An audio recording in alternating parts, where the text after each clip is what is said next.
Good morning all students and welcome to my channel Vishal Kumar ji के GS. तो विशाल कुमार जी के GS में एक बार आपका फिर से बहुत बहुत स्वागत है। जैसा कि हम प्रत्येक दिन आपके पास नई नई जानकारी लेकर आते रहते हैं और आज हम फिर एक नई जानकारी के साथ आपके बीच में हाजिर हुए हैं। देखिए, हम प्रत्येक दिन आपके पास कभी एसएससी, कभी रेलवे, एमटीएस, बीपीएससी, ऐसे कई कंपटीशन के टफेस्ट एग्जाम है जो हम एक बार नहीं दो बार नहीं उस क्वेश्चन को बार बार दोहराया जा रहा है। तो चलिए हम बिना देर के बिना समय लगाए चलते हैं। पहला, हवा महल कहाँ स्थित है? वेयर इज सिचुएटेड हवा महल? तो जिस तरह से चार मीनार हैदराबाद में स्थित है, लाल किला न्यू दिल्ली में है, ठीक उसी तरह से हवा महल जयपुर में है। हवा महल इज सिचुएटेड इन जयपुर। 5 नदियों की भूमि किसे कहा जाता है? Land of 5 river. तो पंजाब, लैंड ऑफ 5 रिवर, 5 नदियों की भूमि। जिस तरह से गुलाबी नगर जयपुर को कहा जाता है, ठीक उसी तरह से 5 नदियों की भूमि पंजाब को कहा जाता है। अब तीसरा क्वेश्चन है, लाल किला बनाने में कितना समय लगा? How many times built red fort? तो कितना लगा? 10 ईयर, 10 वर्ष। चौथा क्वेश्चन है कि एम्बुलेंस को हिंदी में क्या कहा जाता है? जिस तरह से ट्रेन को रेलगाड़ी कहा जाता है, हम लोग पुलिस को जनरक्षक कहते हैं हिंदी में, ठीक उसी तरह से एम्बुलेंस को रोगवाहिनी कहा जाता है। क्या कहा जाता है? रोगवाहिनी।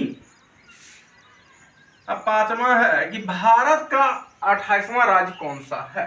भारत का 28वां राज्य कौन सा है? तो वह है झारखंड। झारखंड जो कि बिहार का पड़ोसी राज्य है, हमारे सटा हुआ झारखंड है।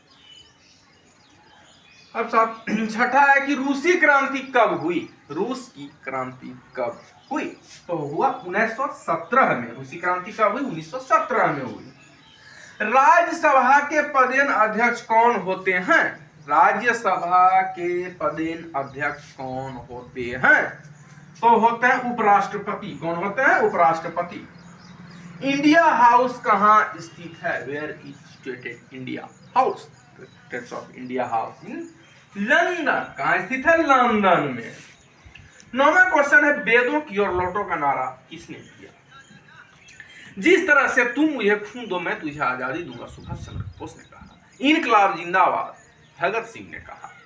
भारत छोड़ो महात्मा गांधी ने कहा। ठीक उसी तरह से वेदों की और लौटो स्वामी दयानंद सरस्वती ने कहा। किसने कहा? स्वामी दयानंद सरस्वती। अब है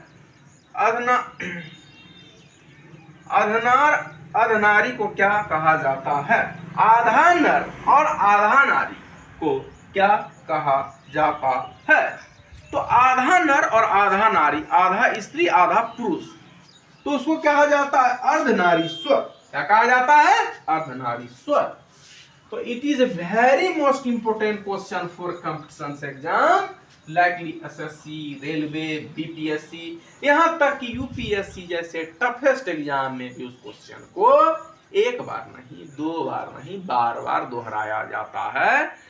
तो it is a very most important question for competition exam. तो हमारे जो मैं आपको जानकारी दे रहा हूं, ये बहुत ही मोस्ट इंपोर्टेंट है, खास करके जो स्टूडेंट कंपटीशन के एग्जाम में बैठ रहे हैं उनके लिए। तो फिलहाल विशाल कुमार जी के जीएस में इतना ही। मैं अगली बार मिलूंगा एक नई जानकारी के साथ। तो फिलहाल जो स्टूडेंट प्रतियोगिता परीक्षा में बैठ रहे हैं, हमारे इस चैनल को देखें, लाइक करें, सब्सक्राइब करें, अपने अपने मित्रों को शेयर करें। हम प्रत्येक दिन आपके पास नई नई जानकारी लेकर आते रहते हैं। फिर हम एक नई जानकारी के साथ आपके बीच में आएंगे। तब तक के लिए धन्यवाद।